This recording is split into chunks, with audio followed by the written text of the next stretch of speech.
excuse me, is a lot of times people buy on the basis the stock has gone down this much. How much further can it go down? I remember when Polaroid went from 130 to 100. People said, "Here's this great company, great record. If it ever gets below 100, just buy every share." And it did get below 100. A lot of people bought on that basis, saying, "Look, it's gone from 135 to 100. It's now 95. What a buy!" Within a year, it was 18. And this is a company with no debt. I mean, this is a company. It was just so overpriced. It went down. I did the same thing in my, I think my first or second year at Fidelity. Kaiser Industries had gone from $26 a share to 16. I said, "How much lower can it go?" It's 16. So I think we bought one of the biggest blocks ever on the American Stock Exchange of Kaiser Industries at 14. I said, "It's gone from 26 to 16. How much lower can it go?" Well, at 10, I called my mother and said, "Mom, you got to look at this Kaiser Industries. I mean, how much lower can it go? It's gone from 26 to 10. Well, it went to 6, it went to 5, it went to 4, it went to 3. And now, fortunately, this happened rapidly, or I would probably be still caddying or working at the Stop and Shop, but it happened fast. So I was able to, it was compressed. And at 3, I figured out, there's something very wrong here, because Kaiser Industries owns 40% of Kaiser Steel, they own 40% of Kaiser Aluminum, they own 32% of Kaiser Cement, they own Kaiser Broadcasting, they own Kaiser Sand and Gravel, Kaiser Engineers, they own Jeep, they own business after business, and they had no debt. Now, I learned this very early. This might be a breakthrough for some people. It's very hard to go bankrupt if you don't have any debt. It's tricky. Some people can approach that. It's a real achievement. But they had no debt, and the whole company at 3 was selling at about $75 million. At that point, it was equal to buying one Boeing 747. I said, "There's something wrong with this company selling for $75 million. I was a little premature at 16, but I said, "Everything's fine, and eventually this will work out." And what they did is they gave away all their shares to their shareholders. They passed out shares in Kaiser Cement, they passed out shares in Kaiser Aluminum, they passed out their public shares in Kaiser Steel, they sold all the other businesses, and you get about $50 a share.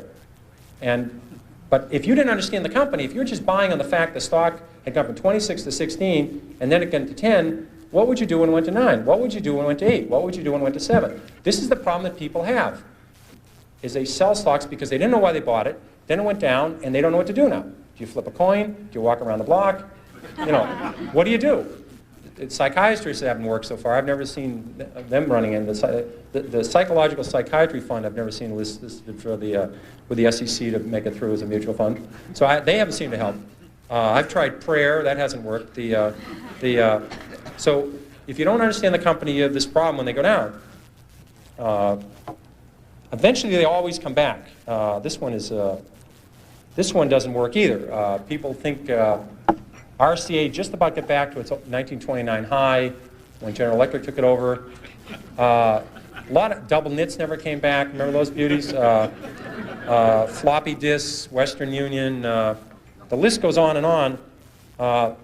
People saying it'll come back. Well, it doesn't have to come back. Here's another one you hear all the time. It's $3. How much can I lose? I've had people call me up saying, "I'm thinking of buying the stock at 3. How much can I lose?" Well, again, you may need a piece of paper for this, but if you put if you put $20,000 in a stock at 50, or your neighbor put $20,000 at 50 into the stock, and you put $20,000 in at 3, and it goes to 0, you lose exactly the same amount of money, everything. And people say it's 3. How much can I lose? Well, if you put $1 million on it, you can lose $1 million. Just the fact that stock, this may be a reason to research a stock. The fact that stock is 3 down from 100 doesn't mean you should buy it. And in fact, short sellers, people that really make money in stocks, they don't short Walmart, they don't short Home Depot, they don't short the great companies, Johnson & Johnson. They short stocks down from 80 to 7.